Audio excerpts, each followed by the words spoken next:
Shalom.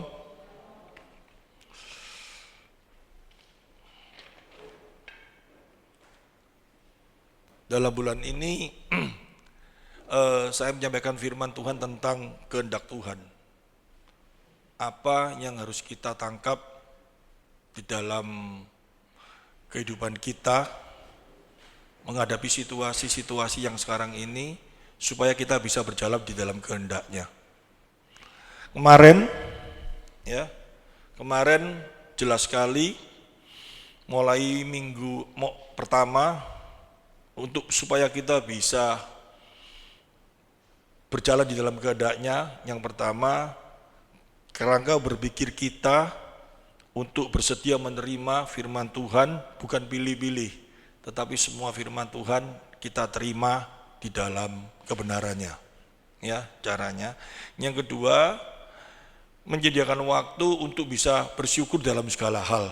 Artinya, selesaikan dulu hati kita dengan kekuatan bisa mengucapkan syukur di hadapan Tuhan. Kalau dalam posisi kita galau atau stres, terus kita mau mencari kehendak Tuhan, yang ada bukan kehendak Tuhan, tetapi kehendak kita sendiri.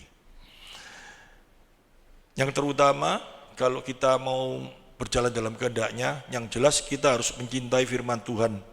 Ya, tanda kita mencintai firman Tuhan, kita harus menyelidikinya. Kenapa perlu diselidiki? Karena kita terbatas, firman itu tidak terbatas. Kita harus menyelidiki dengan satu pengertian, mempelajari dengan benar. Minta pertolongan Allah Roh Kudus supaya membimbing, supaya kita jangan sampai salah penafsirannya. Ya, dengan cara seperti itu kita berjalan dalam firman-Nya, maka kita tidak berjalan dalam gelap lagi, tetapi kita berjalan dalam terang-Nya. Akibatnya jika itu dilakukan akan terjadi satu kombinasi antara firman Tuhan dengan Roh Kudus bekerja dalam diri kita. Dia akan bekerja secara luar biasa di saat kita menghadapi peristiwa masalah apapun juga dalam kehidupan ini, baik senang maupun duka maupun apapun juga. Dia akan bekerja dalam diri kita. Melalui Allah Roh Kudus yang setelah dimeteraikan dalam kehidupan kita sesuai janji Tuhan, Tuhan berkata, kamu gak usah takut, kamu gak usah gelisah. Dalam satu pengertian, Tuhan tahu kemampuan kita menghadapi situasi dunia ini. Tuhan tahu segala beban kita, ya. Dia mengerti, sehingga saat Dia ingin meninggalkan kita, Dia berjanji akan memberi kepada setiap anak Tuhan, yaitu apa? Roh Allah sendiri dalam kehidupan kita. Roh Allah itu bekerjanya melalui apa? Melalui firman-Nya. Dengan cara setiap beban persoalan masalah, roh itu akan menarik secara luar biasa seperti magnet, dan kita akan diberi pengertian secara luar biasa di dalam firman-Nya. Melalui firman-Nya itu kita akan diberi satu kemampuan menghadapi situasi-situasi tertentu supaya kita memiliki damai sejahtera itu. Karena apa sih?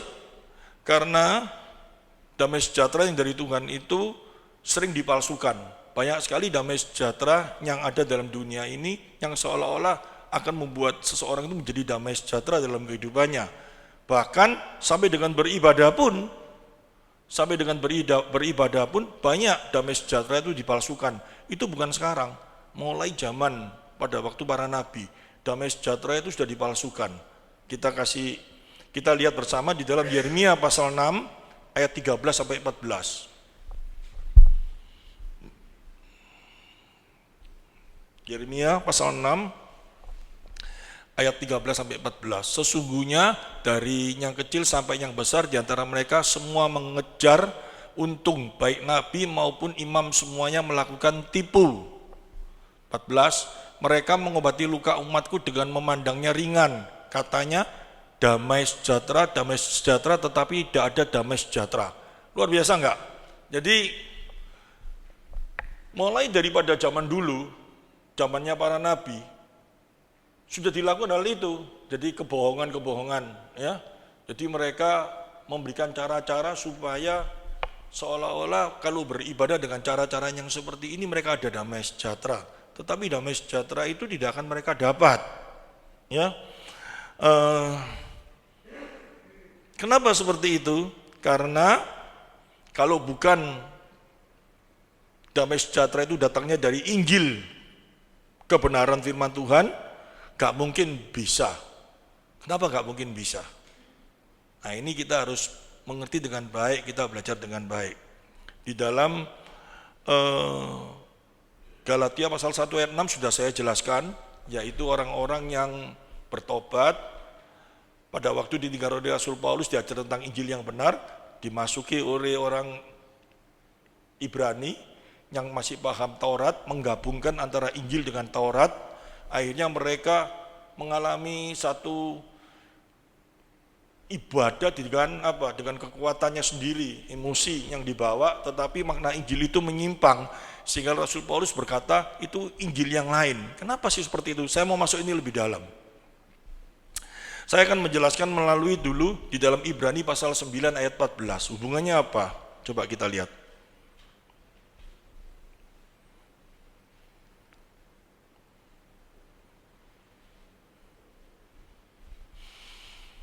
Betapa lebihnya darah Kristus yang oleh roh yang kekal telah mempersembahkan dirinya sendiri kepada Allah sebagai persembahan yang tak bercacat.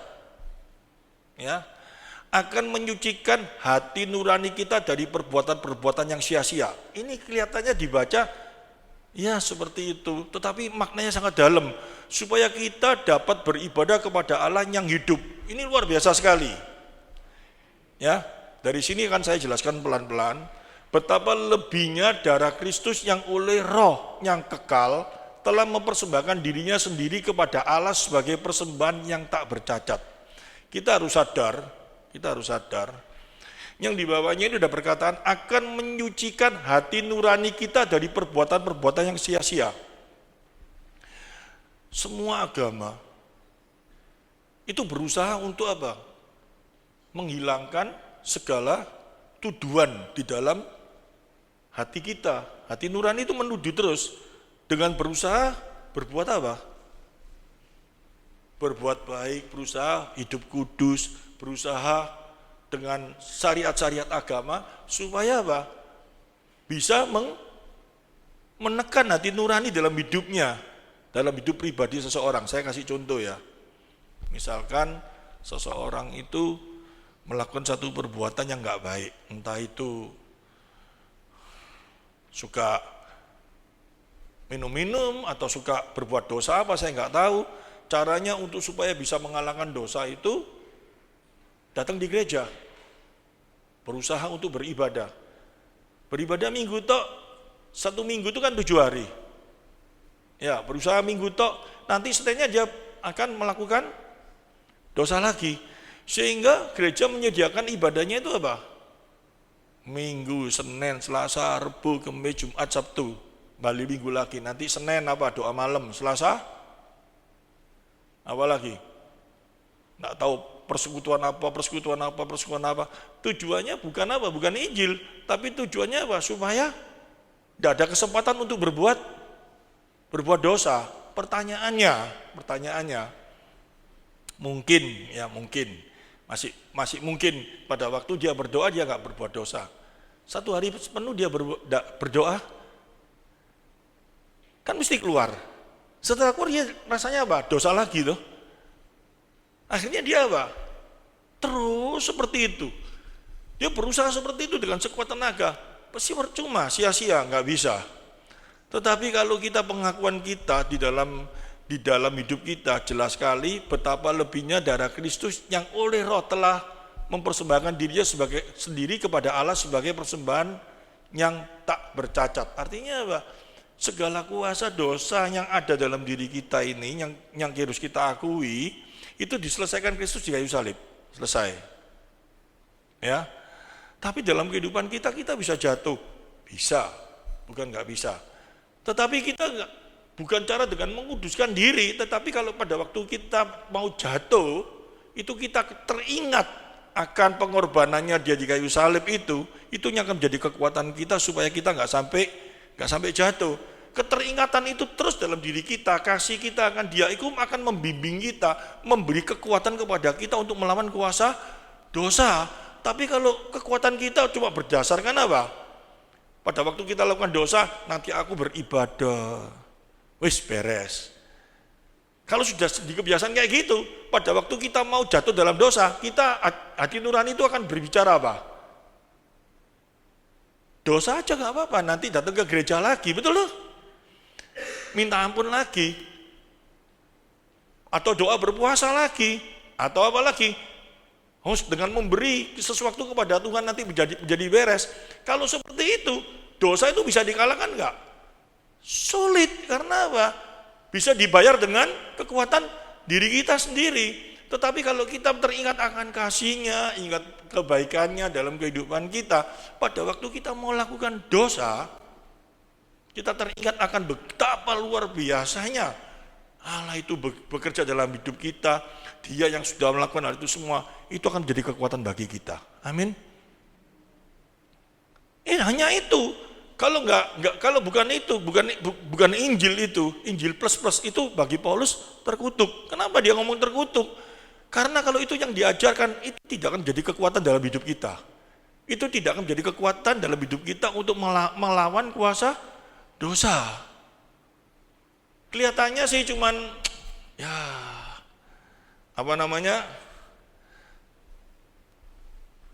untuk menjelaskan ini rasanya kalau di Efrata ini sangat gampang sekali saya ya, karena anak-anak jemaat di tempat ini sudah terlatih seperti ini.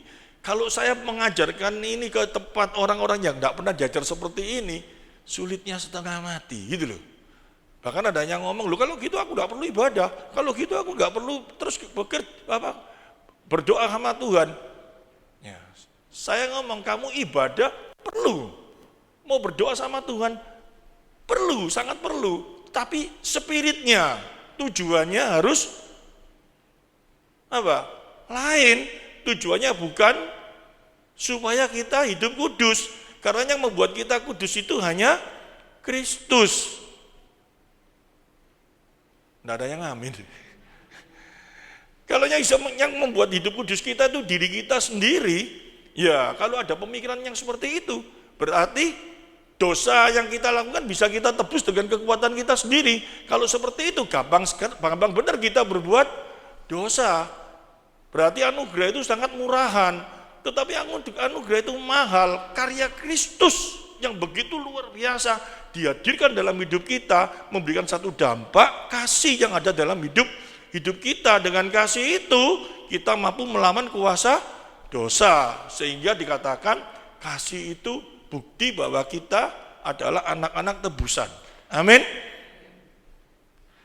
Ini dimengerti dengan baik. Kekuatan kasih itu sangat luar biasa, tapi bukan kasihnya sampai intai Romeo and Juliet, bukan, tetapi kekuatan kasih Kristus yang dibuktikan melalui pengorbanannya di kayu salib. Itu sangat luar biasa dampaknya. Ya, iblis menjadi gemetar, iblis keok kalah karena pengorbanan Kristus di kayu salib. Tak ada kasih yang terbesar yang harus hadir dalam kehidupan anak Tuhan. Itu yang akan memampukan kita melawan segala kuasa dosa. Ya, tetapi pengertiannya sekarang dibuat macam-macam dalam dunia ini. Salib itu dibuat apa? Melawan setan dengan cara apa? Kalung salib. Kebanyakan ya film tuh Dracula. Ya, nanti sekarang Draculanya lebih sangar tuh, salibnya dikremes itu. Ya. Jadi macam-macam metode-metode itu di dunia ini dibuat macam-macam. Jadi agama ini dibelok-belokkan, pengertian Injil dibelok-belokkan. Kalau sekarang main film, sutradaranya dengan Injil kita mampu melawan kuasa dosa, setan. Filmnya tidak serem, bener gak? Ada setan, begitu toh, setannya minggir, apa? Tidak ada tegangnya tuh. Kalau ini kan masih nyari salib, waduh salibnya jatuh, bingung, tegang, nontonnya juga tegang semua. Terus kita menghadapi dosa kayak apa? Ya. Ngadepi rasanya kegelisahan kayak apa? Pegang salibmu, tapi tidak ngerti, ya percuma. Ya, itu satu ajaran-ajaran yang membelokkan kebenaran firman Tuhan. Dan dikatakan di sini yang bisa membuat kita supaya kita dapat beribadah kepada Allah, perbuatan sia-sia itu semuanya. Ya, jadi Saya ulangi ya, betapa lebihnya darah Kristus yang oleh roh yang kekal telah mempersembahkan dirinya sendiri kepada Allah sebagai persembahan yang tak bercacat, akan menyucikan hati nurani kita dari perbuatan-perbuatan yang sia-sia. Perbuatan sia-sia itu tahu toh?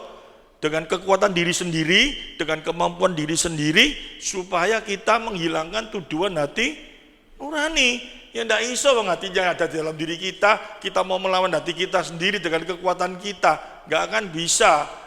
Hati nurani ini sudah dikuasai dengan sesuatu yang namanya jahat. Manusia jatuh dalam dosa.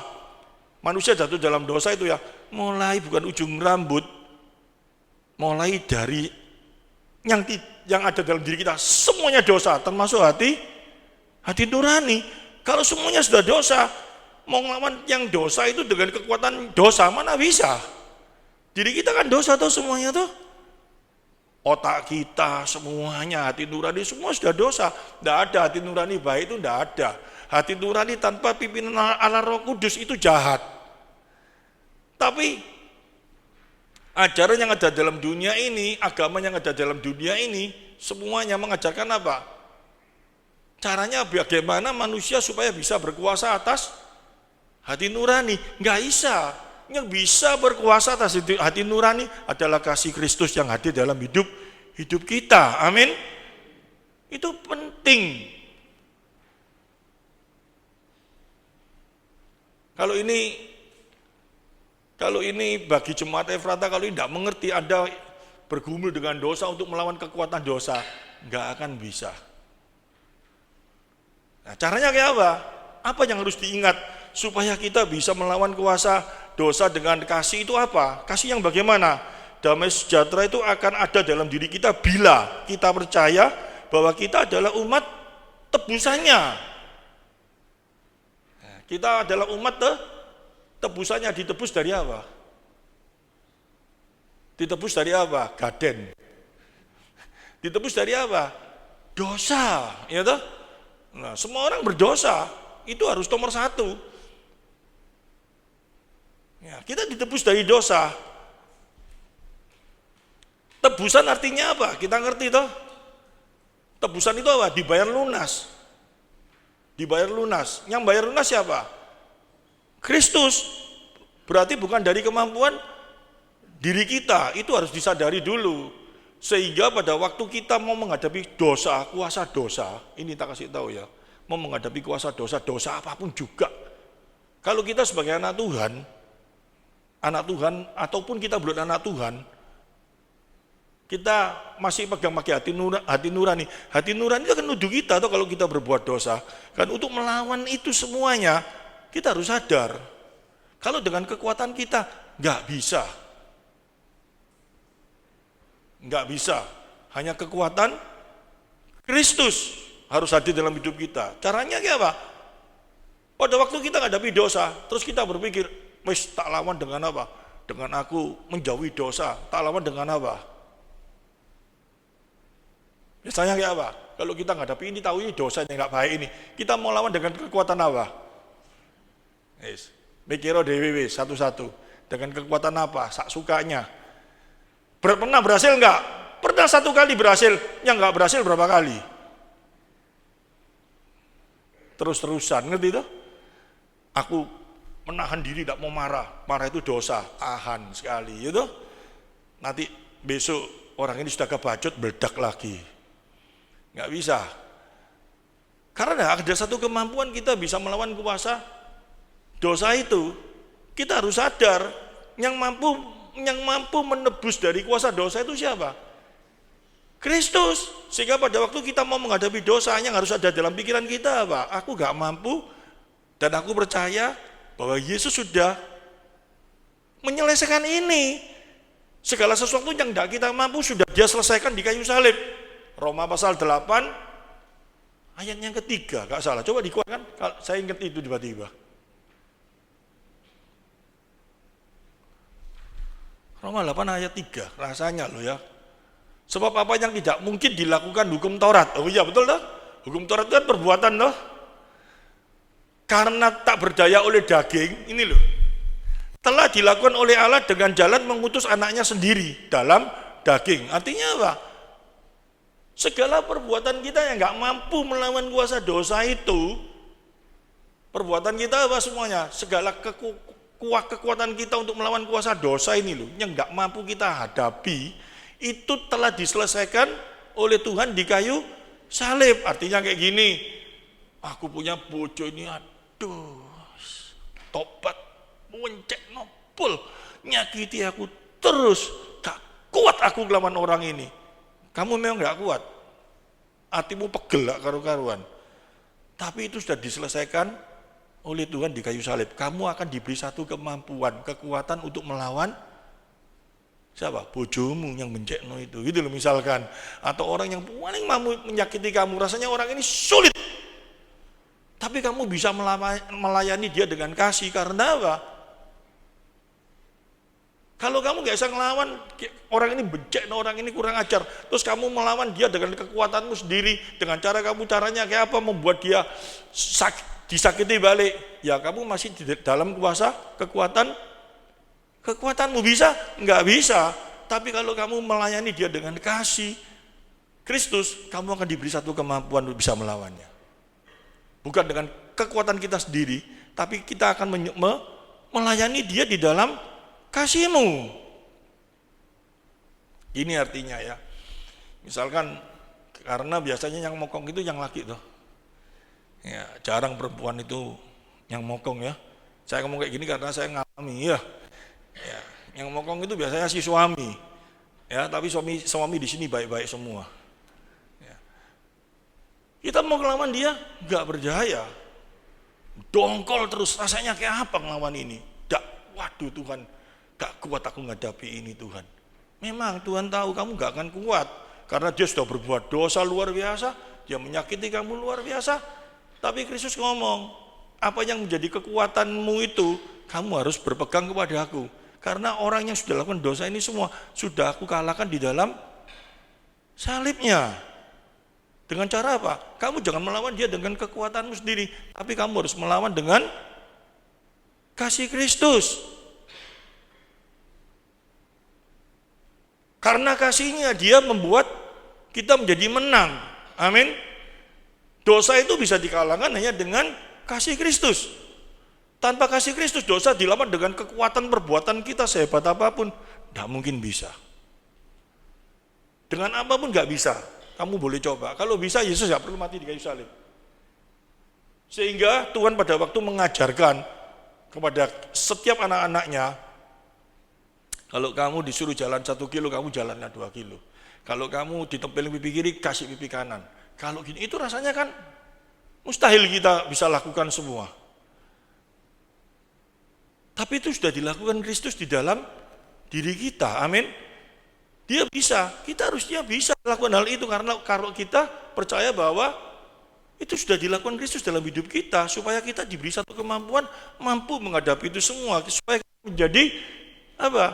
Terang bagi orang yang gelap itu, gitu loh. Kalau dia gelap, kita lawan dengan kegelapan, ya tidak bisa toh. Kita harus jadi terang bagi dia, kasih.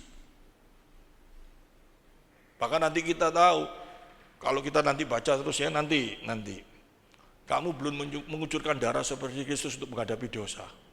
Dikatakan seperti itu loh, luar biasa sekali nanti. Nanti kita sama-sama belajar.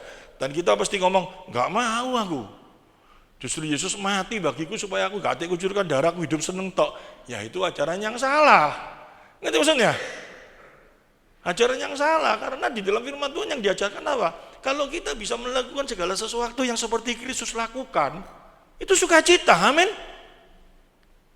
Tapi kita tidak mau. Yang kita mau apa? Dia kaya menjadi miskin supaya kita yang miskin jadi kaya. Pikirannya cuma itu tok, supaya kita seneng. Dia dia harusnya yang seneng-seneng mau jadi soro disalib, supaya kita yang soro-soro jadi seneng. Itu ajaran ini sopo. Padahal di dalam Kristen, ya, pengikut Kristus bukan kayak gitu. Dia yang mulia, Allah yang mulia, ya, mau terbatas menjadi manusia supaya kita yang terbatas ini diberi kuasa yang tidak terbatas melalui kematiannya di kayu salib.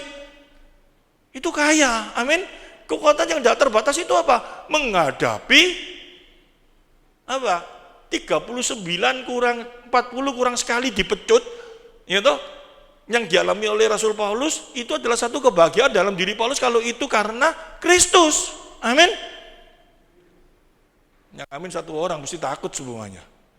Ya, tapi ini pengikut Kristus. Kok bisa dia bahagia ya seperti itu?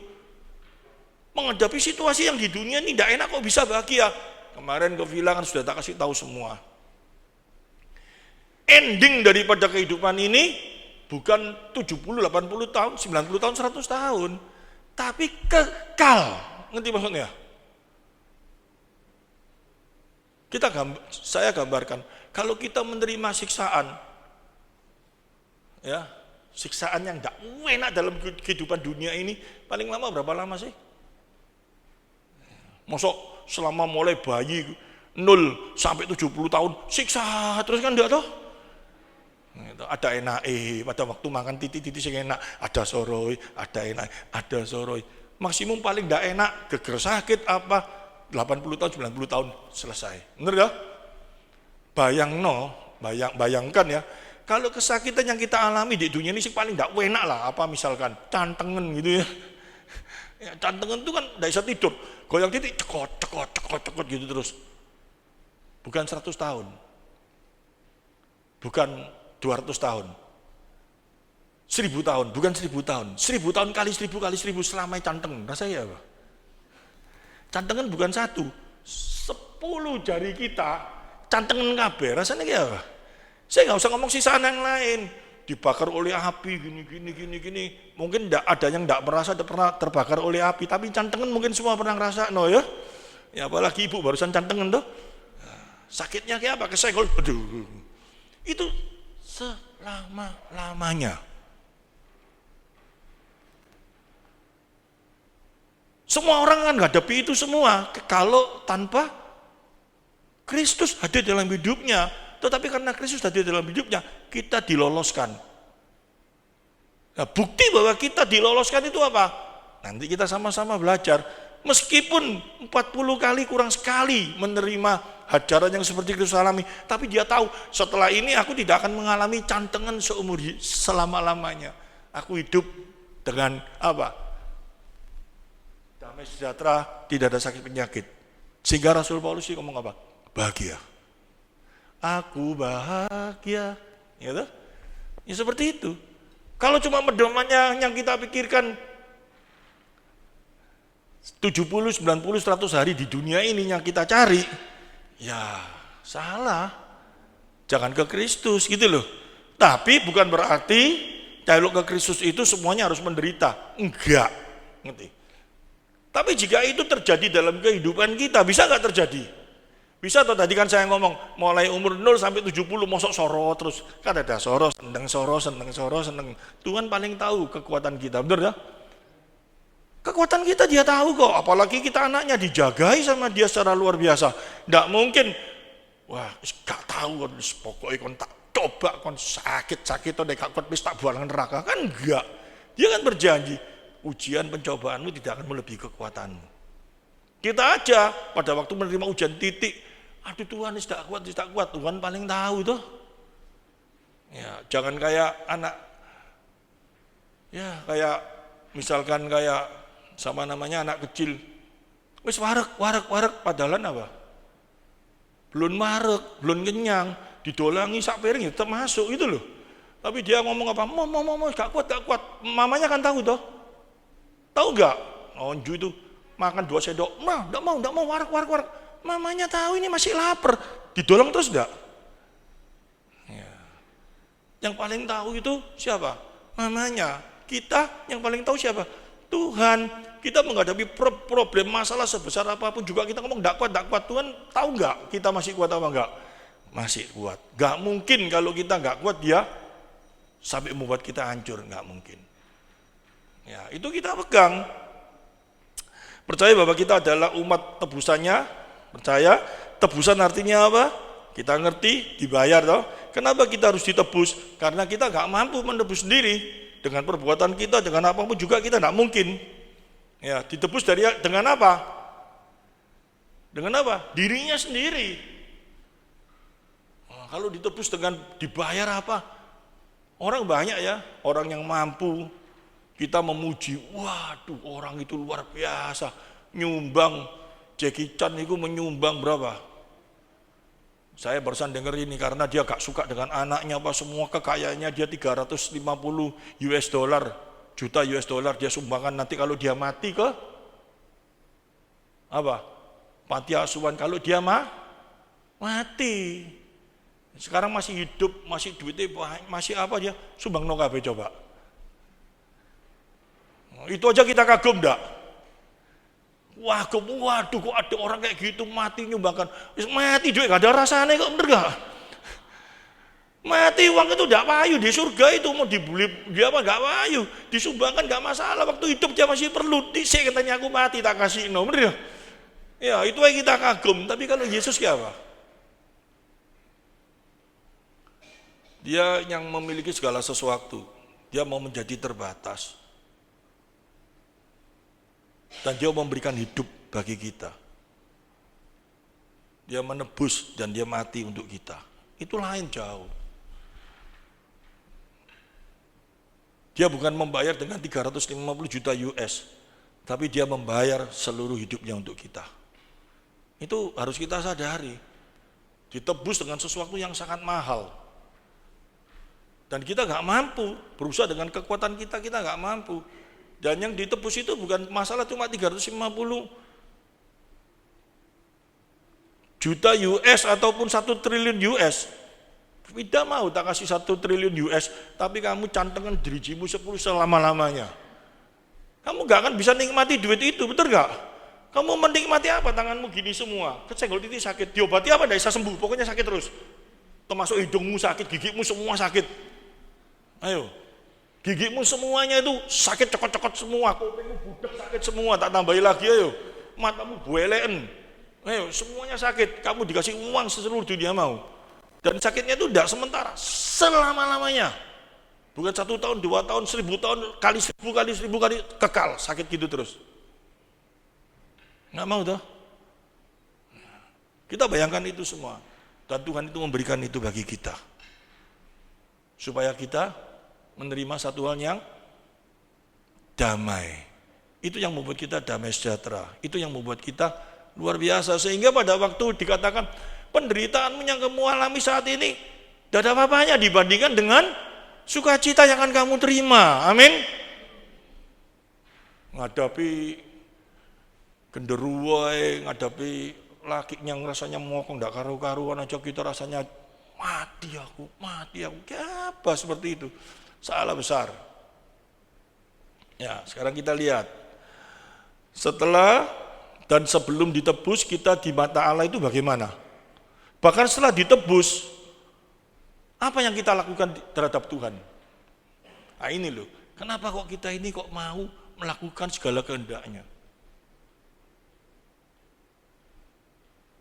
Karena segala kehendak Tuhan itu di dalam kasih-Nya. Saya bicara kasih-Nya dulu. Kasih Tuhan itu enggak berubah.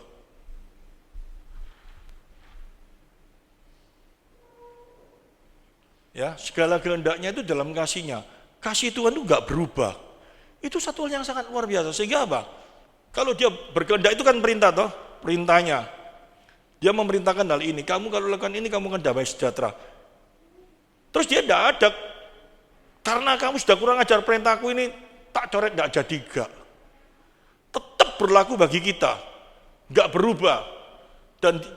Dan firman Tuhan ini membuktikan orang tebusannya, orang pilihan Allah, orang yang dikasih Allah, itu melakukan satu kekejian di hadapan Tuhan, tapi kasih setia Tuhan enggak berubah. Ini kenapa sih saya ngomong kayak gini? Setan, hati nurani, dia bekerja dalam hati nurani, itu sangat luar biasa sekali. Di saat kita lemah, dia pasti ngomong sama kita, diri kita ini dia ngomong sendiri hati nurani itu. Tuhan sudah tinggalkan kamu. Tuhan sudah gak suka sama kamu. Tuhan itu ngomong terus. Ingat, Tuhan ingin ngomong sama kita nanti melalui firman yang akan saya buktikan. Dia disakiti, tapi kasihnya gak berubah. Dan pada waktu kita percaya bahwa kasihnya nggak berubah, itu akan menolong kita juga untuk apa? Bisa melawan kuasa dosa.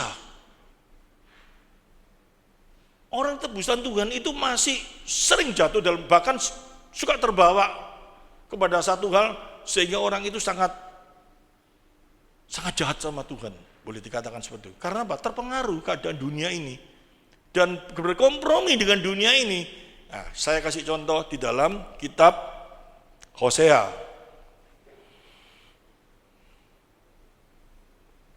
Hosea pasal 8 ayat 4.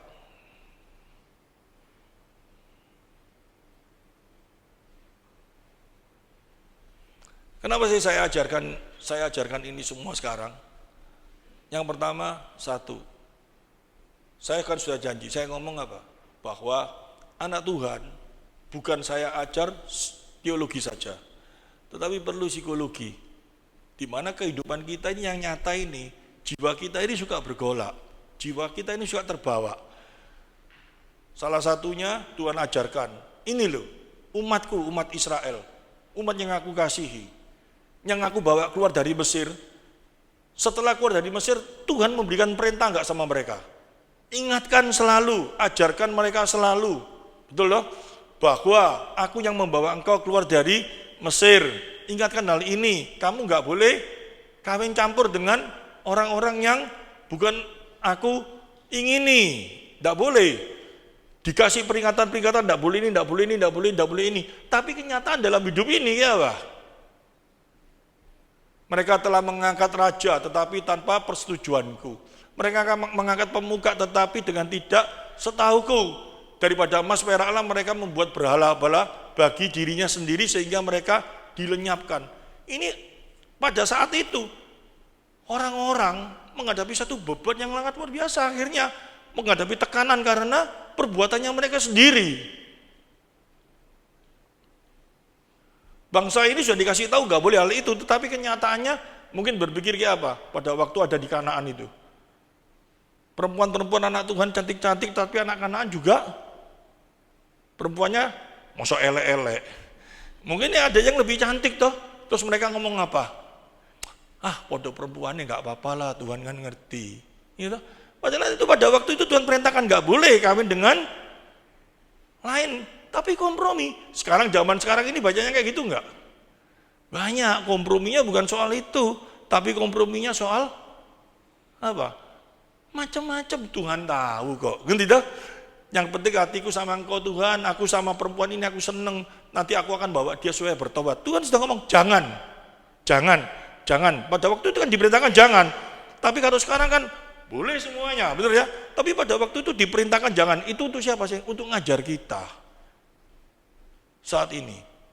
Ya, sekarang Tuhan tidak merintahkan kita, kamu harus kawin sama orang Indonesia atau enggak. Tapi yang diajarkan apa? Kamu harus kawin sama seorang seiman. Harus betul-betul ngerti firman Tuhan. Loh, dia Kristen kok. Ya toh? KTP-nya Kristen kok, rajin ke gereja. Harus diuji dulu, diselidiki dulu. Yang diselidiki apa? Yang perempuan nyelidiki yang laki apa? Kerjaannya apa? Gak apa-apa, ngerti? Keluarganya baik-baik apa enggak? Gak apa-apa. Tapi tidak menyelidiki di gereja dia laupo, gitu loh. Belajar sungguh enggak, ngerti firman sungguh enggak. Itu hal yang penting enggak? Penting. Yang ngasih perintah itu siapa? Tuhan. Tuhan itu siapa? Allah yang maha tahu, yang paling mengerti keadaan manusia. Kamu nggak sama, nggak seiman, kamu terus imannya nggak sama, jadi sebuah masalah keluarga ini nanti. Tuhan ngajari itu enggak? Tapi manusia itu bebal enggak? Malah, nggak apa-apa Tuhan tahu kok, nanti aku nginjili. Kalau sudah kawin bisa nginjili? Kalau masih pacaran mungkin bisa ya. Yang laki dia bilang, kamu jok kayak gitulah, kamu harus kayak gini ya. Kalau sudah kawin, bantanya kayak apa? Cerewet aja po. Langsung JP ketawai. Cerewet aja. Gak tahu orang is capek ya. Kerja setengah mati ngomong-ngomong gini. Aduh, aku minggu mau tidur. Masa nggak ngerti. Pikir-pikir gereja dewe, doaono aku ae. Ya apa?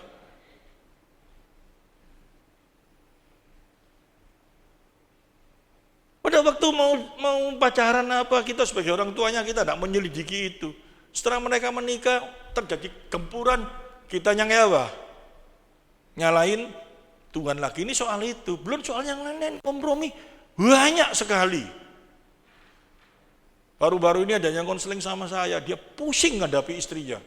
Kenapa? Istrinya terang-terangan ngomong kok, aku ini masa seneng ngambil kamu, mukamu elek. Aku seneng ngambil kamu itu karena kamu punya duit. Cok sampai kon gak duit, tak tinggal kon. Wih, digituin itu apa? Coba lihat, anak Tuhan melayani, ngomong kayak gitu. Suaminya tuh di depan saya nangis. Kayak apa kayak gini nih? Terus saya ngomong kayak apa? Hah? Wah, kurang ajar, pegaten nah gitu. Pendetanya lak sangar ya. Saya bukakan. Hai suami-suami, kasihilah istrimu seperti dirimu sendiri. Artinya apa? Saya ajari gini, aku kurang apa? Lu ngomong kayak gitu lagi. Diajari ngomong kurang apa? Maksudnya saya ngomong kurang ajar? Kan enggak tuh. Tapi capek enggak ngajari orang kayak gitu? Capek. Dia ngomongnya apa? Dulu. Titik-titik ngomong Tuhan, Tuhan, Tuhan, Tuhan. Sekarang nek gegeran sampai aku. Yang ngomong sing perempuan tuh. Aku ngomong kamu ingat Tuhan ajak duit. Tuhan itu ngomong juga. Gak ada duit kamu tidak bisa hidup. Ayatnya di mana katanya? Ayatnya keluar semuanya. Kalau sudah dikatakan seperti itu, bagaimana dalam hidup ini?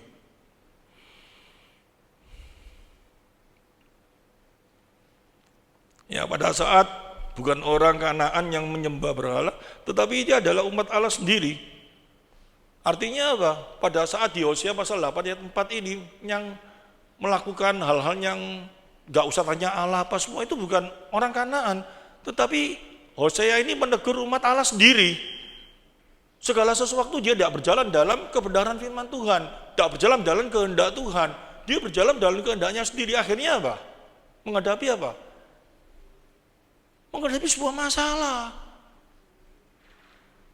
Dan masalah itu timbul dari keinginannya sendiri, sehingga ditulis dalam Hosea pasal 8 ayat 7 apa?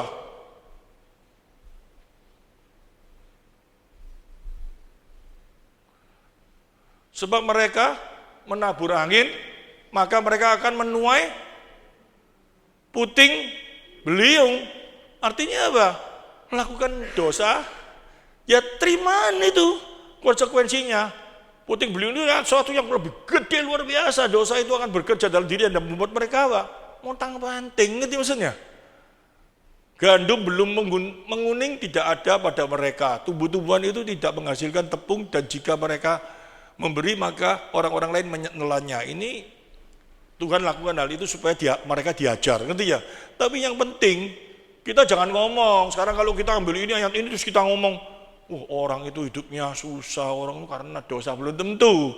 Tapi pada waktu itu, untuk menunjukkan bahwa tangan karya Tuhan itu menjagai anak-anaknya, mereka diberi kehidupan yang cukup. Tetapi pada waktu mereka menghadapi satu hal yang keji di hadapan Tuhan, Tuhan tarik berkat itu, mereka menghadapi kesengsaraan. Pada waktu itu loh ya, hukuman seperti itu. Tetapi yang harus kita garis bawahi, yang di atas itu, yaitu apa? Menabur angin, yang menabur angin siapa? Mereka sendiri itu orang Israel toh, sudah dikasih perintah jangan. Mereka tetap milih. Akhirnya mereka memanen apa?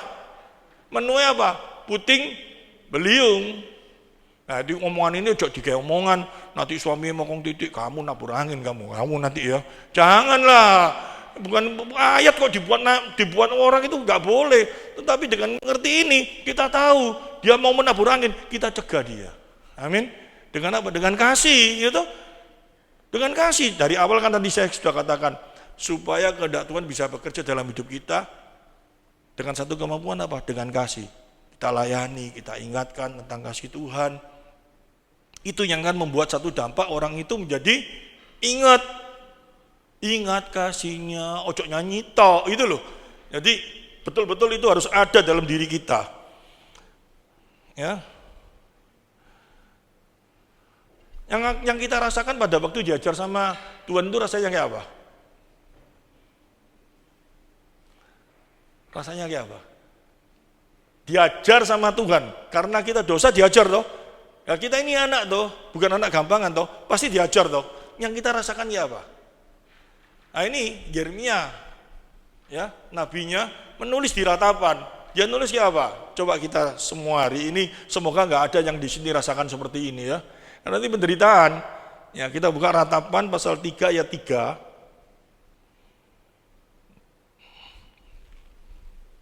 Mulai ayat 3. Sesungguhnya aku dipukulnya berulang-ulang dengan tangannya sepanjang hari. Kita rasanya kayak apa? Gak ada jalan apa enggak? Kok rasanya ini salah, itu salah, terus kayak gitu. Terus apa?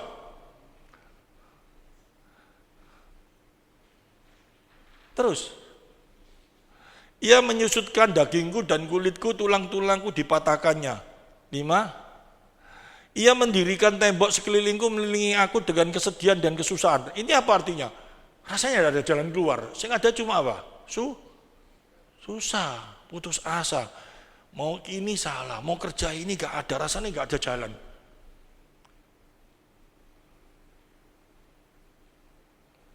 Terus? Ia menempatkan aku di dalam gelap seperti orang sudah lama mati. Sering gak terjadi dalam kehidupan kita? Yang sering bertobat. Ngerti maksudnya? Ya, saya bacakan terus, tidak apa-apa. 7. Ia menutup segala jalan keluar bagiku, yang mengikat aku dengan rantai yang berat. Waduh. Sambatan semua enggak? Sekarang banyak orang yang sambatan enggak? Duh, soro hidup iki. Duh, sekarang toko cek sepi, soro aku. Padahal duit di rumah si akeh. Itu? Mau ke luar negeri ada duit aja enggak? Ada toh? Tuh jaga toko sepi dikit terus ngomongnya apa? Soro setengah mati itu, soro sekarang ini hidup. Aneh gak orang gitu? Kenapa bisa kayak gitu? Karena apa? Dosa toh. Dosanya di mana? Yang dipikirkan apa? Kalau hari ini aku gak cuan sak gini, gak untung sak gini itu soro. Gitu ngerti maksudnya? Yang dihitung itu di sana terus. Dia lupa berkat Tuhan itu masih tersedia untuk dirinya. Amin. Hidupnya masih cukup, bahkan lebih cukupnya lebih soro sama dia. Kalau ngomong soro-soran jauh lebih banyak enggak? Masih punya segala sesuatu. Tapi pada waktu kena masalah, aduh soro. Bingung, kena pajak, waduh, gak bisa tidur. Pecah kepalaku, kalong duit babe gitu loh. Itu manusia. Karena dikuasai oleh itu. Buahnya. Kalau mau kita lihat, ia menutup segala jalan keluar bagiku, ia mengikat aku dengan rantai yang berat. Ini karena kebiasaan kita hidup hedonis. Yang diajarkan, yang kemarin saya ajarkan itu siapa? Iblis itu bekerja melalui apa? Perempuan siapa? Isabel loh. Mereka memberikan satu kuasa, memberikan apa? Kekuatan, hidup kemewahan apa semua. Dan itu sudah melekat di dalam pikiran anak-anak Tuhan sekarang ini. Ke gereja, wah gerejanya yang mewah, gerejanya luar biasa, yang buahnya yang macam-macam, itu yang bisa membuat dia senang. Firmannya modelnya kayak apa? Gak ngurus. Yang penting seneng. Tapi pada waktu tertentu menghadapi sebuah masalah, mulai kena tekan. Dan mulai apa? Jerit. Padahal apa? Yang bisa membuat seperti itu siapa semuanya? Kuasa-kuasa dosa itu yang menekan diri setiap manusia. Keinginan-keinginanmu, pencobaan-pencobaan itu jangan kamu katakan dari Tuhan. Datangnya dari apa? Keinginanmu, dosa itu kau buai. Sehingga itu akan berjalan terus dalam hidupmu, membuat kamu gak ada damai sejahtera. Anak Tuhan mukanya melotot. Kayak orang apa terus. Gak ada sukacitanya. Nanti main musik ya gitu. Gitar, keyboard, drum, pikirannya kemana-mana. 6:30 katanya Tuhan itu. Mana ada seperti itu? Kenapa bisa kayak gitu? Nggak tahu pikirannya kemana. Sekarang banyak kayak gitu nggak? Banyak di sini nggak ada. sana sini banyak. Jangan sampai kita dikuasai sama hal yang seperti itu. Ya, saya ingatkan pemain musik yang baru mulai pacaran ini. Bahaya sekali ini. Nanti geger sama pacar jadi main keyboardnya harusnya iramanya teng jadi teng. Bahaya. Ngedrumnya gitu saya jebol semua. Nggak bisa. Jangan dikuasai oleh hal yang seperti itu. Yang menutup segala jalan keluar bagiku, yang mengikat aku dengan rantai yang berat. Ini karena apa? Yaitu dikuasai oleh pikirannya sendiri yang sudah terbawa oleh kuasa dosa itu yang dibuai. Menebar angin ya menua itu. Puting belitung itu, nggak tahu apa itu, 8. Walaupun aku memanggil-manggil dan berteriak-teriak minta tolong, tak didengarkannya doaku. Rasanya kayak gitu enggak? Rasanya sudah enggak bisa. Karena berteriaknya minta tolongnya bukan karena apa? Sadar, tapi berteriaknya minta tolong karena apa? Gak kuat tahan masalah, bukan sadar akan segala dosanya. Enggak sadar di situ. Waduh Tuhan, kok sepi tuh di Tuhan. Aduh Tuhan, tolong Tuhan, Tuhan tolong Tuhan. Buat sing rame gitu loh Tuhan, kayak dulu Tuhan. Padahal Tuhan mau ngomong apa? Nek tarami no kon lali bi aku lagi gitu nih anak Tuhan ngerti. Tak buat sepi ini supaya kon mulai ingat sama aku. Aku udah sepi gini terus aku bisa stres loh Tuhan. Tuhan gak tambahannya dah. Tambahannya tuh. Duitnya di rumah ditumpuk di brankas gitu. Terus kalau sepi aku stres loh Tuhan. Tuhan ngomongnya apa? Terus kamu kalau dikasih tahu bahwa kamu itu Tuhanmu itu hilang duit, enggak aku cinta kamu loh Tuhan. Loh kok aneh toh? Ya, coba orang itu pikirin di sana. Enggak terasa bahwa dia dikuasai oleh apa? Hati nuraninya sudah salah. 9. Ia merintangi jalan-jalanku dengan batu pahat dan menjadikan tidak terlalui. Rasanya tidak ada jalan. Ini bukan masalah cuma masalah yang ada juga kita minta sesuatu yang rasanya benar. Dan itu umum yang kita minta. Misalkan minta ya yang lumrah-lumrah tapi gak Tuhan kasih. Kita jangan menjerit-jerit seperti itu. Gak bisa. Semua ada di dalam kedaulatan Tuhan. Karena apa? Apa yang kita minta belum tentu sesuai dengan apa yang Tuhan ingin berikan.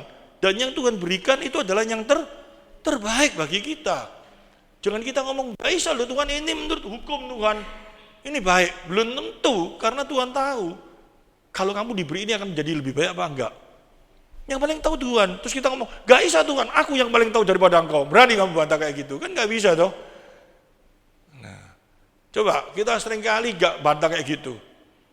Tuhan ini aku yang minta, ini aku sih, masuk salah Tuhan. Kamu harus loh Tuhan. Tuhan rasanya dikalahkan dengan apa? Keinginan kita, kemauan kita, dan kita merasa lebih bijak, jauh lebih bijak daripada Tuhan. Kalau sudah kayak gitu, salah, benar, ada dosa. Dosa, sehingga membuat kita ada damai. Gak akan ada damai, gak akan ada sejahtera. Kenapa kita tidak sejahtera? Karena kita melawan yang paling bijak dalam kehidupan ini, yaitu siapa? Allah sendiri. Rasanya loh Tuhan, aku masuk salah sih minta ini kan umum, semua orang dikasih aku kok enggak Tuhan. Kenapa ini Tuhan? Kamu itu loh Tuhan, masuk aku salah Tuhan, wah mulai. Rasanya ya, Tuhan ngomong, kok naik jadi Tuhan. Kau naik sih ngatur aku, gitu. Tuhan dinasihati, wah didoai, disuruh-suruh, dijongkrok-jongkrok, no, panggil pendeta semuanya, jongkrok no Tuhan. Tuhan mau dijongkrok no seluruh dunia, pendeta ya gak mau, mana bisa, gitu loh. Ia merintangi jalan-jalanku dengan batu pahat, menjadikan tidak terlalui. Ini karena apa? Karena dosa yang menghambat kamu semuanya. Kamu merasakan seperti itu. 11, 10. Laksana beruang, ia menghadang aku, laksana singa dalam tempat persembunyiannya. Wah, rasanya kita ini apa? Di depan kita ini sesuatu yang sangat berat. Ngerti maksudnya? Coba mulai kita renungkan, kenapa kok bisa berat? Keinginan kita, dosa yang ada dalam diri kita, kepuasan kita, atau Tuhan tidak memberi segala sesuatu bagi kita. Ingat pada waktu kita pertama kali, ingat pada waktu kita diajakai, diapai semuanya rasanya pada waktu kita menerima segala sesuatu. Manusia ini aneh tuh.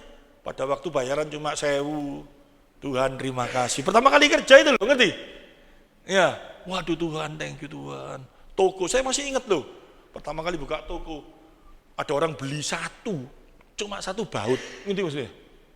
Itu seneng. Ono orang sing beli loh gitu. Barangnya sudah rame ada orang yang beli baut. Rasanya gua kecil gitu, mah nggak nganggep. Coba manusia itu seperti itu. Terus pada waktu kita sudah biasa menerima uang segini, bicara duit, karena duit itu kan terus kena di kepala kita. Kalau sudah seperti gitu kita nggak mungkin bisa memiliki damai sejahtera, nggak mungkin.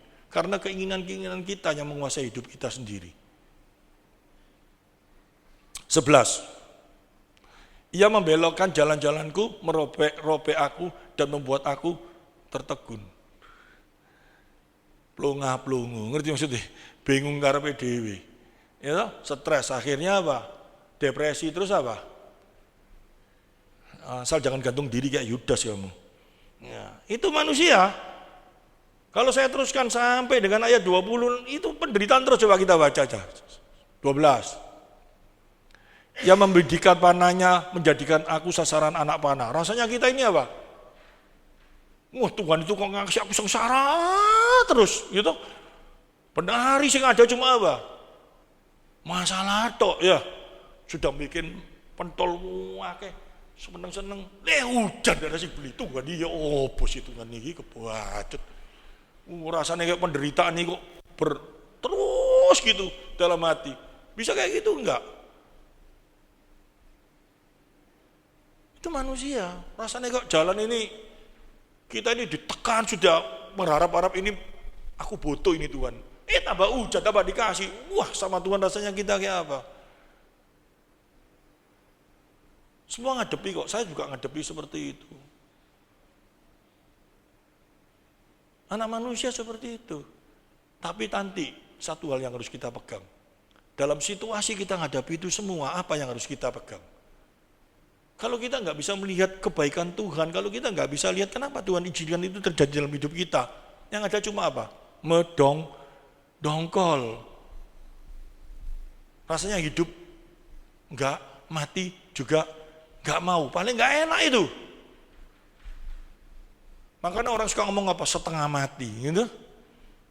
Aduh, hidup ini setengah mati aku. Terus, ia menyusupkan ke dalam hatiku segala anak panah dari tabungnya. Rasanya sakit hatinya. Ini saya ngadepi kok. Hari-hari ini ada orang yang konseling sama saya. Dia ngomong, aku kawin nih kayak di neraka betul. Cek berarti kayak gini aku ini. Soro. Dulu jalannya gini, sekarang kalau jalan saya gini. Lu kenapa? Waduh, ngadepi satu ini salah, ngunu salah, jalur iki apa? Semua. Itu satu. Yang satunya teman saya ngadepi papanya. Sekarang ini bingung dia. Papanya kena kanker, sudah dioperasi. Dokter ngomong ini cuma umurnya tinggal 6 bulan. Dia tidak berani ngomong sama papanya. Papanya di rumah makan sate, minta babi. Dokternya ngomong tidak boleh dimakan semua. Kalau tidak makan ngamuk-ngamuk. Terus dia kayak apa dia? Ngomong, papa ini kena kanker. Tidak berani keluar dari mulutnya. Papanya makan itu, dia susah, ngerti? Bingung tidak karu-karuan. Mamanya turun marah. Kan ini ngomong 6 bulan gini. Anaknya lemes seret semua. Papanya ngomong kayak apa? Oh, karek 6 bulan. Ya gak apa-apa, tambah makan sate akeh. Gak tambah punyeng. Anaknya yang telepon saya, kayak apa ini? Saya hari-hari ini dikasih keluhan orang-orang itu banyak. Ini. Saya tidak mencerita. Tapi Tuhan memberi saya hiburan-hiburan yang banyak. Melalui itu saya bisa ngomong apa? Saya bersyukur Tuhan. Bukan kapok, ngono aku gak, bukan. Tapi saya bisa merasakan kebaikan Tuhan. Kalau enggak, saya ada beban. Ada. Sehingga di dalam segala beban itu saya bisa merasakan segala persoalan masalah yang terjadi. Saya karena pernah ngalami apa? Dituduh sakit kanker juga pernah toh. Terus saya bebas. Dan saya pada waktu saya bebas itu saya enggak merasa terima kasih, cuma ya rasa terima kasih paling ya 1, 2, 3 hari gitu loh ya. Setelah menghadapi kenak lagi sudah lupa. Rasa terima kasih yang senangnya dibebaskan dari itu lupa. Tapi sekarang diingatkan lagi. Waduh, dibanding dengan dia divonis sudah 6 bulan, itu rasanya kayak apa? Dan kalau kita semua bisa hidup gak kena vonis apa itu harusnya kan seneng loh. Tapi kita tidak pernah menghargai itu. Coba kita divonis semua. Kamu umurnya 3, enggak lah.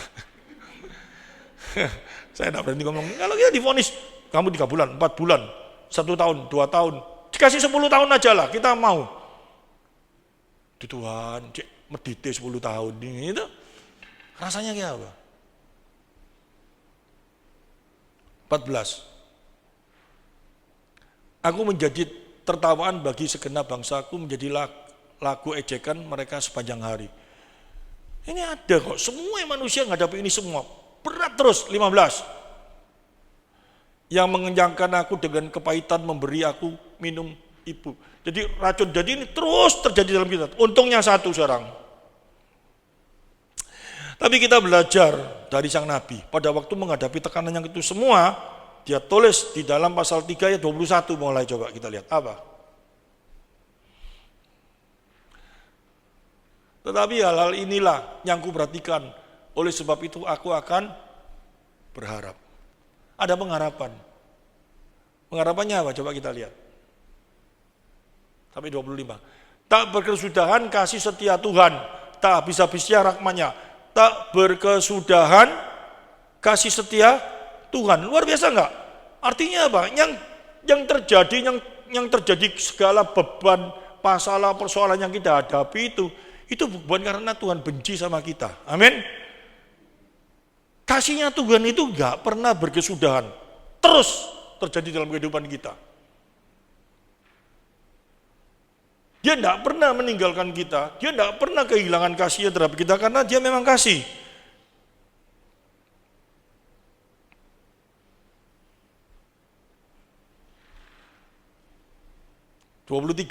Selalu baru setiap pagi besar kesetiamu. Ini luar biasa, aku pada waktu baca ayat ini penafsirannya. Selalu baru tiap pagi. Kenapa kok dikatakan selalu baru tiap pagi? Aku tidak pernah merasakan. Tetapi pada waktu saya baca, waduh iya ya.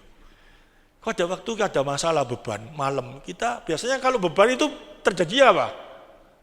Malam tuh waktu mau tidur, gak bisa tidur. Gak ada orang ngomong, aku pagi gak bisa tidur, kan gak ada. Malam tuh beban gak bisa tidur, waduh beratnya luar biasa. Pada waktu kita pagi, yang ada dalam pikiran kita apa? Aduh, ada harapan. Suatu ada harapan titik, meskipun ingat lagi, waduh kok kayak gini. Tapi pagi bangun itu pasti ada satu pengharapan. Ya, besar setiamu, luar biasa. Setiap pagi, fajar pagi itu Tuhan selalu memberikan kita bangun ada satu pengharapan. Setiap hari itu. Masalahmu seberapa besarnya malam hari kamu pikir berat, luar biasa. Pada waktu pagi bangun, oh ya Tuhan, masih ada satu pengharapan. 24, Tuhan adalah bagianku, kata jiwaku, oleh sebab itu aku berharap kepadanya. Amin. Ini Tuhan adalah bagianku, kata jiwaku, oleh sebab itu aku berharap kepadanya. Diri kita ini ada di dalam kuasanya. Kasihnya tidak berubah dalam hidup kita. Kita seperti biji matanya. Dikatakan seperti gitu. Kita adalah bagian dalam hidupnya. Sehingga Tuhan pernah berkata kepada Saulus, Saulus, Saulus, kenapa kau menganiaya aku? Dia ngomong, lu kapan aku menganiaya? Pada saat kamu menganiaya umatku, itu sama jaga-jaga dengan menganiaya Tuhan sendiri.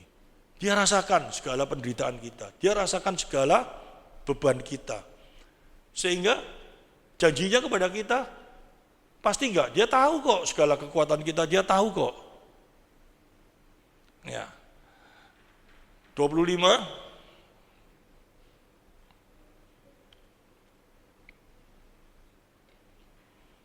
Tuhan adalah baik bagi orang yang berharap kepadanya, bagi jiwa yang mencari Dia. Ini tadi mulai ayat 1 sampai 20. Orang yang sudah kena masalah itu pasti tidak akan berharap sama Tuhan. Kalau sudah tidak berharap sama Tuhan, kita malah mau berharap sama siapa? Tapi pada waktu kita tahu, oh Tuhan, Engkau adalah pengharapanku, pasti ada satu penghiburan.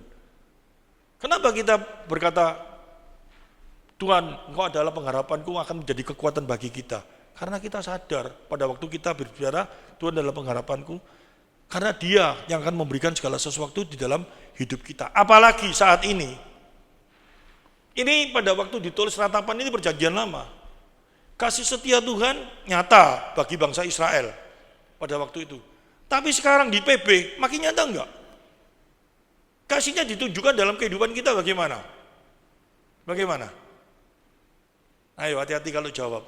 Oh dia sudah memberi aku ini, jangan. Yang nomor satu apa? Dia datang di dunia sebagai manusia. Dan dia memberikan hidup bagi kita, dia menebus kita di saat kita apa? Baik atau kita berdosa. Di saat kita berdosa, di saat kita bencek nobel, di saat kita tidak layak, Dia memberikan kepada kita karena apa? Janji kasih setianya dalam hidup kita. Ingat itu. Sehingga pada waktu kita menghadapi persoalan yang tadi itu, tidak tahu persoalannya apa di dalam jemaat tempat ini. Beban berat, tekanan apapun juga semuanya. Ingat ayat ini, yang terakhir ya. Kita buka di dalam Ibrani pasal 12 ayat 1. Sebelumnya, saya buka dulu Yakobus pasal 1 ayat 2 sampai 4.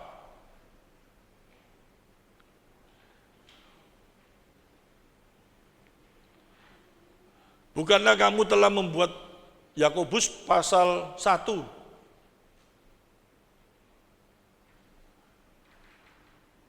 Ayat 2 sampai 4. Saudara-saudaraku, anggaplah sebagai suatu kebahagiaan apabila kamu jatuh ke dalam berbagai-bagai cobaan. Terus, sebab kamu tahu bahwa ujian terhadap imanmu itu menghasilkan ketekunan. Yang keempat, dan biarkanlah ketekunan itu memperoleh buah yang matang supaya kamu menjadi sempurna dan utuh dan tidak kekurangan suatu apapun juga. Sekarang yang lebih dalam lagi di dalam Ibrani pasal 12. Karena kita mempunyai banyak saksi bagaikan awan yang mengelilingi kita, marilah kita menanggalkan semua beban dan dosa yang begitu merintangi kita. Dan berlomba dengan tekun dalam perlombaan yang diwajibkan bagi kita. Terus, marilah kita melakukan dengan mata yang tertuju kepada Yesus yang memimpin kita dalam iman, yang membawa iman kita kepada kesempurnaan. Yang dengan mengabaikan kehinaan tekun memikul salib, ganti sukacita yang disediakan bagi Dia yang sekarang duduk di sebelah kanan tata Allah. 3, ini, ingatlah selalu akan Dia yang tekun menanggung bantahan sehebat itu terhadap dirinya dari pihak orang-orang yang berdosa, supaya jangan kamu menjadi lemah dan putus asa. Yesus pun juga mengalami itu semua toh. Terus, dalam pergumulan kamu melawan dosa, kamu belum sampai mencucurkan darah. Ini sesuatu yang sangat luar biasa. Dalam pergumulan kamu melawan dosa, yang berbuat dosa itu siapa? Kita sendiri toh. Akibat dari kita sendiri toh. Dan Tuhan memberikan kepada kita untuk melawan itu toh. Pada waktu kita menghadapi situasi itu, kita memang tidak enak, diajar itu tidak enak. Tapi kamu tidak sampai mencucurkan darah seperti Kristus. Bahkan itu karena ulahmu sendiri kamu menerima itu. Kamu jangan berkeluh-keluh lah, jangan pusing-pusing lah. Tujuannya semua itu supaya apa? Kita dimurnikan itu loh. Ngerti maksudnya? Ayat 5. Dan sudah lupakah kamu akan nasihat yang berbicara kepada kamu seperti kepada anak-anak? Hai anakku, janganlah anggap enteng didikan Tuhan, dan janganlah putus asa apabila engkau diperingatkannya. Terus, karena Tuhan mengajar orang yang dikasihinya dan Ia menyesa orang yang diakuinya sebagai anak. Saya tidak usah baca ini, saya cepetan apa. Jika kamu mengenanggung ganjaran, Allah memperlakukan kamu seperti anak, di manakah terhadap anak yang tidak diajar oleh ayahnya. Tetapi jika kamu bebas dari ganjaran yang harus diderita setiap orang, maka kamu bukanlah anak, tetapi anak-anak gampangan. Selanjutnya dari ayat kita yang sebenarnya kita beroleh ganjaran dan mereka kita hormati. Kalau demikian bukannya kita harus lebih taat kepada Bapa segala roh supaya kita boleh hidup. 10. Sebab mereka mendidik kita dalam waktu yang pendek sesuai dengan apa yang mereka anggap baik. Tetapi dia mengajar kita untuk kebaikan kita supaya kita beroleh bagian yang dalam kekudusannya, sesuatu yang kekal. 11. Memang tiap-tiap ganjaran pada waktu ia diberikan tidak mendatangkan sukacita, tetapi duka cita. Tetapi kemudian ia menghasilkan buah kebenaran, memberikan damai kepada mereka yang dilatih olehnya. 12. Sebab itu kuatkanlah tangan yang lemah dan lutut yang goyah. Ngerti maksudnya?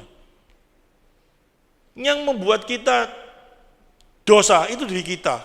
Pada waktu kita supaya bebas dari dosa, kita diajar sama Tuhan, kamu jangan berkeluh kesah. Karena tujuan yang satu, supaya kita dimurnikan, supaya kita menerima sesuatu yang baik dari Dia, dimurnikan, menerima kekalahan di dalam Dia.